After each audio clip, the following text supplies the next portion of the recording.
Hey guys, Six here. Welcome back to another update video, and it's more of a bitching video because I have been seeing this for almost a week now. So Springtrap has been out in Dead by Daylight for a week. Hold on. Okay, that's better. Springtrap has been out for a week now, and I think there's some things we need to really talk about. These are kind of important things I've been looking at on Twitter and with the community. So let's get the first one out of the way. First of all, the skins are amazing. I'm joking, that's not what we're talking about. The fire axe. Everyone's been bitching about the fire axe lately. I seen Red Gears Gaming bitch about it. I seen some other content creators actually have fun with it, like Dead Plays or Spook and Jukes, or not Spook and Jukes. Yeah, whoever his name, I forgot. Spooky Loops. That's who I'm thinking about. Just been enjoying this character for a while, but one thing I see a problem with is the fire axe. Now, if you're not familiar with this ability, basically, you have the ability to throw a fire axe that can be embedded within a survivor, and you can just grab them right next to, like, as soon as you're near the survivor with the axe embedded them, you can just grab them and pick them up. One thing I'm seeing lots of like bitching about is the range and the weight.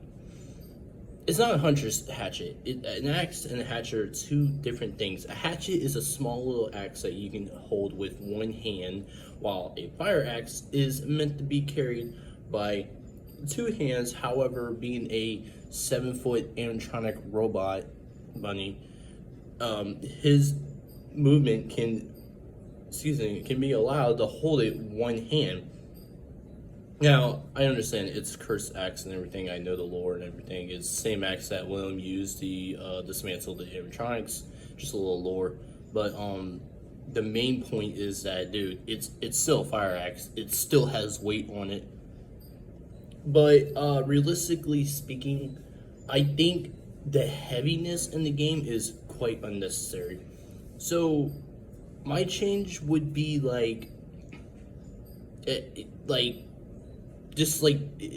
decrease the weight a little bit, make it to where like it can have a little bit of range, but keep it to a minimum fairness. That's all I gotta say. Another thing that I have seen that everyone's just bitching randomly is the perk that he has, Phantom Pain.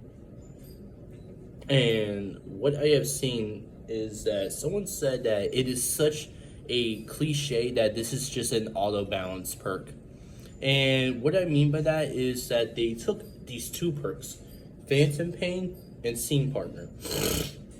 If you don't know what Scene Partner does, it is a Nicolas Cage perk that allows you, anytime you're in the killer's terror radius, and when you directly look at him, you scream and you get to see the aura for 5 seconds, but an additional scream will increase the aura reading by 2 seconds.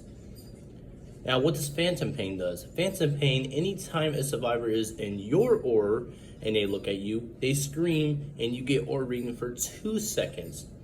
Now, here's the funniest thing that I heard that just like, kind of shakes the iceberg. Any screams additional to Scene Partner will increase the aura by 2 seconds. And Phantom Pain just does that. So, a lot of people are saying that Phantom Pain is just a paid-to-lose perk. That is not true. You can make a whole aura build with Phantom Pain. I don't see where you can't, but you can. So, technically, it's not a whole pay-to-lose. It was just a perk that was made up. It was just out of the blue. Dude, Nicolas Cage was released like 5, 6, 7 chapters ago or something. I don't remember. It's been a while. It's been like a year now that he's been out. But there's no auto balancing or anything with that perk. It just happened. It's a killer sighted Scene Partner. So what? Bandit. Anyway, last thing I wanted to talk about is the what was this that I seen the other day? it's like Wednesday when I like uploaded my video. I see there's some counters to, or this was today as well.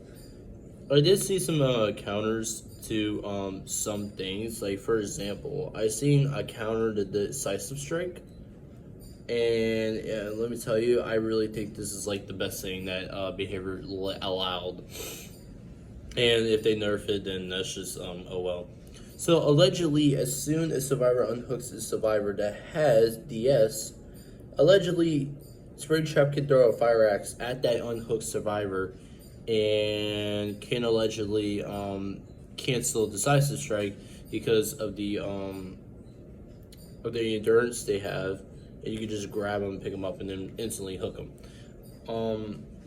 I mean, listen, I think some mechanics in the game need to be like neutralized to a minimum, because like that's just not like, oh, this is just false programming, it shouldn't be in the game. No, I really think it should be in the game, because like, you know, there's not a lot of other survivors that can, or killers that can really like cancel decisive strike, or just, you know, using basic knowledge.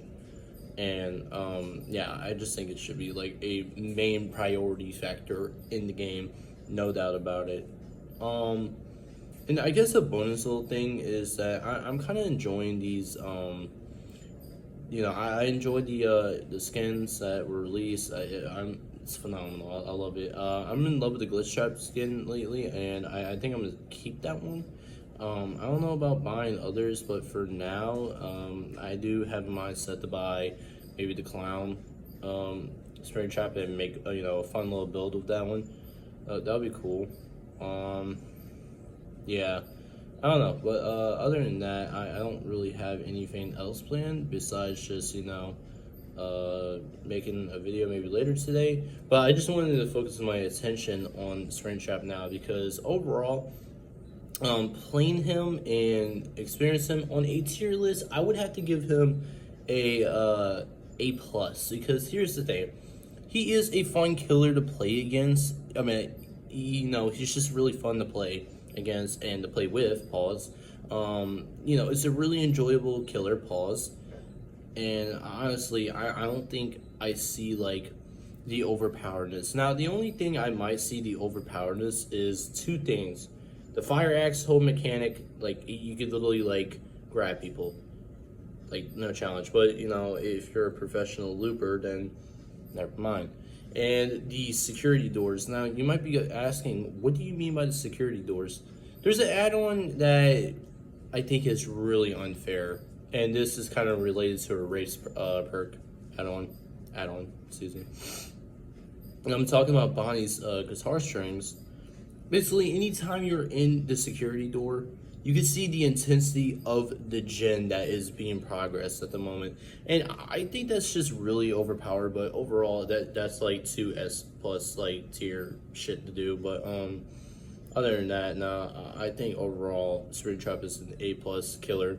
There can be some things that can be managed, but you know, just stuff like that. And also another thing is that we are officially getting a blighted Springtrap skin, which I said before that would be amazing. Guess what? It happened. And we're getting a Foxy skin, which is quite interesting, because I wasn't really thinking of like Foxy at all. Like when I see Springtrap, I'm like, okay, like Spring Bonnie or any kind of the robots. Like I was maybe hoping for Nightmare Bonnie add-on or something, I don't know, just like Spring Bonnie would be cool too. But if they made Spring Bonnie cosmetic, then dude, you would have to like oh well, there is 2 officials, so probably will give Spring Bonnie, but make William like human, not like rotten and everything. Human William reveal. I can't wait for the reveal, because like he gotta look British or something, and he has to have the purple shirt with the badge. That'd be cool. But nah, I'm just like, and then yeah, and then most likely might get a survivor. So basically, what I'm saying is there is a part 2 of the FNAF collab, and you know, also I forgot, next month is the Twisted Masquerade. Oh wow, I'm gonna get lots of blood points out of that, man. Oh, watch me play Springtrap with the new Blaze Camp. But yeah, honestly, whatever cosmetics come out, I might buy the Foxy one because Foxy's my favorite animatronic of all time. I mean, literally, look, I have like, look, I got Funtime Fox. I got just Waterfall. Got Funtime Foxy. Got Mangle. Stay away from my plushie. I got a. Is it Mangled? Or is this? I forgot. I don't know that one. And then I got Nightmare Foxy. Pretty cool. I know. I got plushies, so what? I mean, my voice is cracked. It's what you do when you collect. And then I have Fredbear. Pretty cool. Stay away from Fredbear. And then I got like a mini FNAF characters. You see? Pretty cool. But yeah, anyway, just a huge fan of Foxy, and I'm glad they actually thought of like releasing cosmetic. Oop, I forgot about you. And yeah, I can't wait to see what they're gonna do, because you know it's gonna be a heck of a time, honestly. And Twisted Masquerade, that's just where you can get lots of blood points, and I can finally upgrade, or like, you know, get some prestigious with some other survivors or killers, excuse me, and I can like get some perks, bro, and just make, you know, crazy builds. I do have a build coming up tonight, and I've been thinking about it, and yeah, it's gonna be fun. Can't wait to do all that kind of build, but yeah, they're just so Springtrap. So anyway, guys, that's all I gotta say. Just gotta hold our peace and see what happens in the future. That's all I gotta say.